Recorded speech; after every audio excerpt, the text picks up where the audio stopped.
by giving them little bite-sized chunks of truth until they can't receive it. Why is Jesus speaking in parables? So that they might see with their eyes, but not perceive.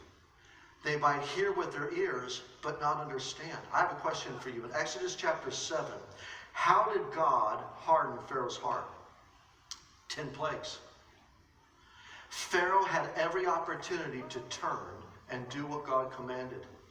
Moses, on behalf of God, said, "Let my people go." And what did Pharaoh do 10 times? He hardened his heart against the work of the Lord.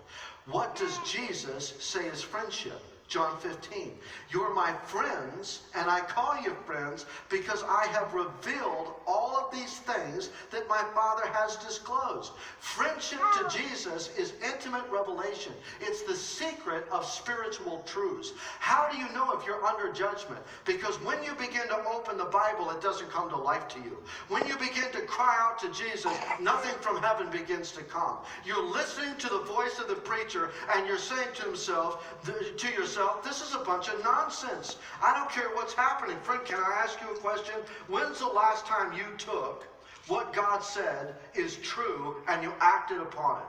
What's Romans chapter 1 say is happening to the world today? Is it a good thing that people have turned from God? I don't think so. The wrath of God is revealed, verse 18, from heaven against all ungodliness and unrighteousness. They suppress the truth. What are the Pharisees and Sadducees doing? They're suppressing the truth. Let's kill him.